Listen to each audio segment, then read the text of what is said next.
Hello, my name is Megan Derrick, and today I'm going to be presenting augmented reality to you. Here is a brief overview of what I'm going to discuss in this presentation, starting off with my vision for the future of emerging and educational technologies.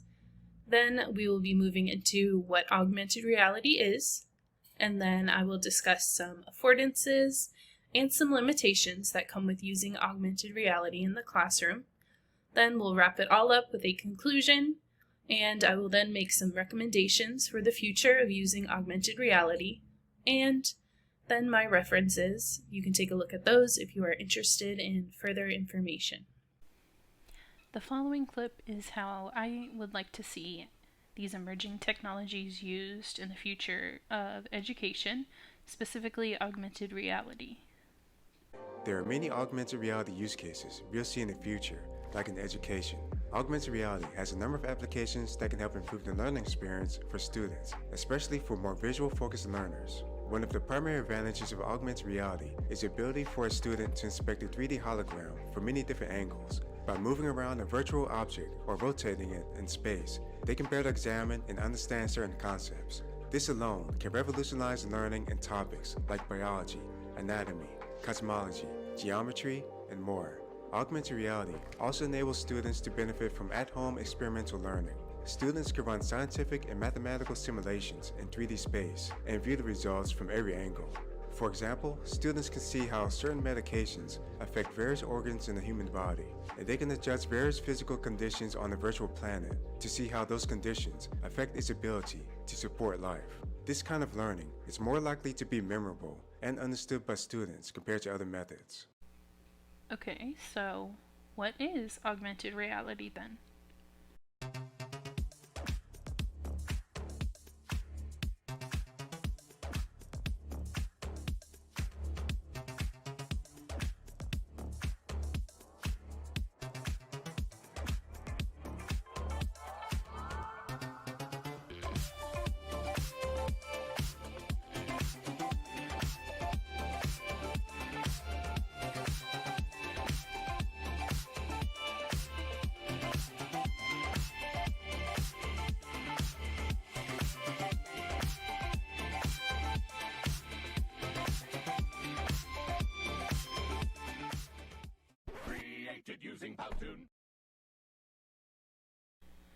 As with every new type of technology, augmented reality comes with its pros and cons.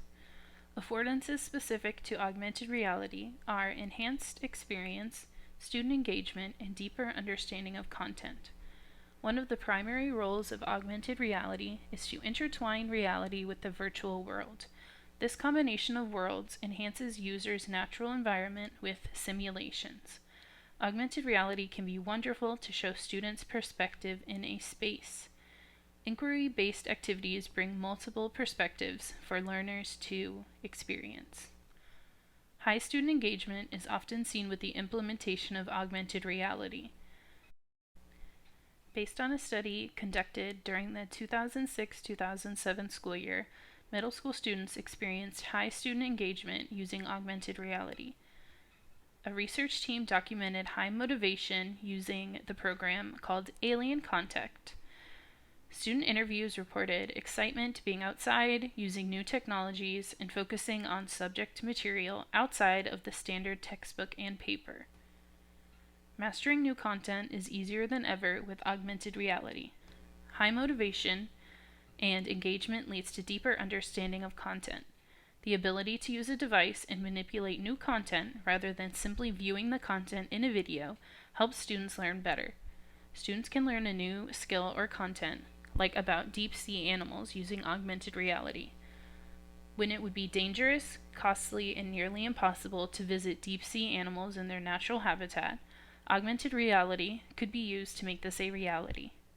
Adobe has teamed up with the Smithsonian Museum to create a 3D collection with chief scientist Dr. Woosley to create augmented reality scenes of scanned models of coral and marine life with the addition of narration, music, and sounds. Users will be able to understand and see marine life using mobile devices. Augmented reality can also lessen cognitive load based on Atkinson and Shiffrin's 1971 cognitive load theory, which shows how information can go through sensory memory to working memory, then land in long-term memory. When the cognitive load is heavy, the working memory cannot absorb all the information because it is limited. Technology can ease this load by integrating learning into daily life, familiar context, and provide individualized learning. A commonly known limitation of newer technology is the price. The hoops schools had to jump through just to get one-to-one laptop devices for the COVID-19 pandemic is still recent, and many schools haven't even gotten there yet.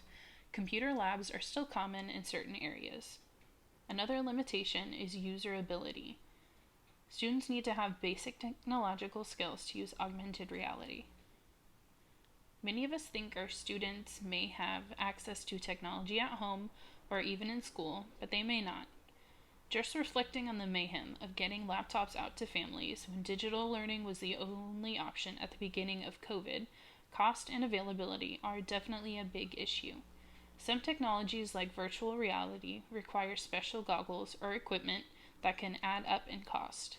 While they are wonderful and vastly helpful to learning, educational institutions are slow to roll out things even that are definitely expensive. Emerging technologies often require the latest and greatest devices or new software to run programs. When it comes to using augmented realities in classrooms, most laptops may not even come with cameras or webcams. From my experience, some do and some do not. It all depends on the resources available. Device costs can be a factor when deciding to use emerging technologies in schools, especially when looking to implement emerging technologies in these places. Counties are sure to vet technology with a fine-tooth comb when they will cost money. So this can also take more time for them to go through each technology.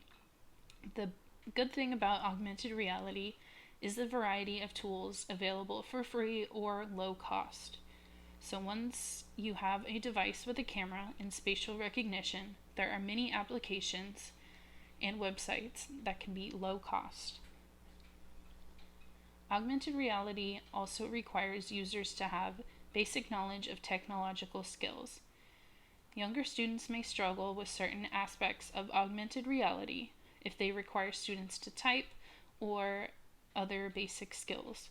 While students are growing up in the digital age and they will eventually learn all of these skills, educators must be sure to consider appropriate age level material when deciding on emerging technologies. Another important factor is knowing the difference between virtual reality and augmented reality. I know it can definitely get confusing, so here is an image I found that I thought was very helpful. It outlines the two very well. On one side you can see virtual reality. It is an artificial environment that is created, and users are fully immersed into that reality. While augmented reality provides artificial images that are created and combined with our real world, users can interact with the real world and the virtual objects. Here's a brief lesson plan I came up with using augmented reality. Now this lesson targets 3rd grade, but it can be used pretty much for any elementary level grade. And the subject here is life science, and our topic is animal classification. Now, this standard I pulled from CPALMS, which is the website we use here in Florida to find our standards that align with the curriculum that we use. And the one I pulled here is classify animals into major groups: mammals, birds, reptiles, amphibians, fish, vertebrates, invertebrates, and those having live births or those which lay eggs, according to their physical characteristics and behaviors. So our main learning objective is students will be able to classify animals into mammals, birds, reptiles, amphibians, and fish. And here is the lesson flow. Now you can plan this for over a week or a day, however long, whatever you see fit. And students will be exploring a variety of animals and learning how to classify them into 4 main types using their Chromebooks or whatever devices you have available. Sometimes that's tablets. As long as you have the Google Chrome app installed, students can work in teams to navigate Google 3D animals to see the characteristics that make up each classification of animal. Starting off, students in teams will follow the guidelines by searching for each animal and noting the characteristics. I noted some examples that you can use here. So for mammals, we have a tiger, birds, a penguin, reptiles, a green sea turtle, and fish, a great white shark. And then moving into the assessment, students are going to be doing something similar to the lesson, and they will be continuing their work with Google 3D. You can have them switch partners or whatever you see fit. Students will explore new animals and put the new animals into the correct classification. Students are free to search any animal they are familiar with, but I listed some suggestions down here. And so each team will have 4 examples, 1 animal per classification. So they will need a mammal, a bird, a reptile, and a fish. And at the bottom, I did note that at this time, unfortunately, Google 3D does not currently have examples of amphibians or arthropods. While they're not in the Google 3D form, they do have fun facts about frogs and salamanders, which are amphibians, and spiders and lobsters, which are arthropods. So I would just make sure to highlight those so your students know what those are as well. Here is how you can get to Google 3D. First, you open up your App Store, and if needed, you can download the Google app. I already have it downloaded, so I'm just going to search for it. And here is where you can type in your different animals. Let's see, I'll do a shark, for example. So here we go, sharks. And here where it says meet a life-size great white shark up close, it says view in 3D. So I'm going to press there. And here it is just in a blank space.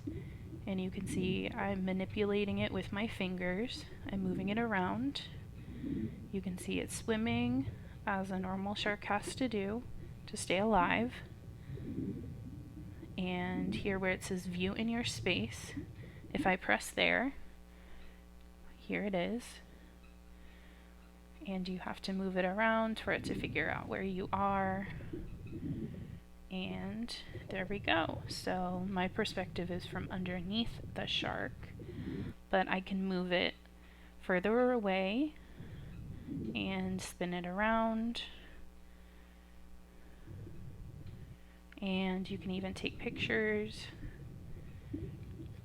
And you can go back to the blank space if you'd rather view it that way. You can zoom in to see the different aspects of the shark. Here are my references. This is an augmented reality app I found on the Apple App Store called Animal Safari. You can just place different animals in the scene using your camera. This augmented reality app is called Monster Park. This one's kind of more for fun. They have a free dinosaur that you can mess with, or you can buy upgrades.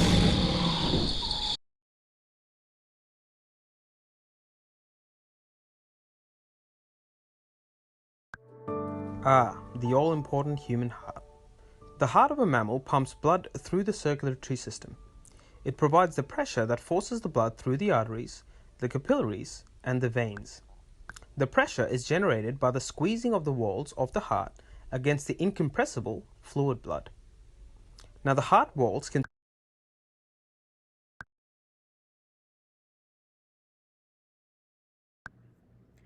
That app was one of my favorites.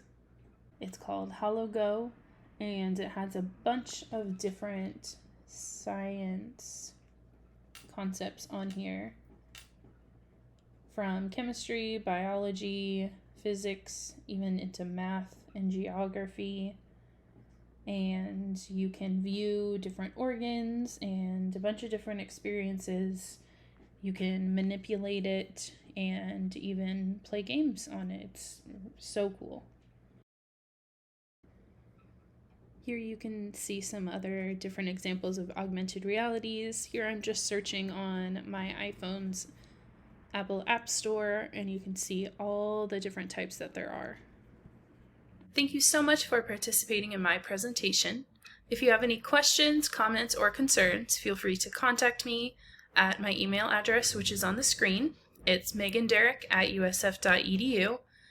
Again, thank you so much for your time, and I hope to hear from you.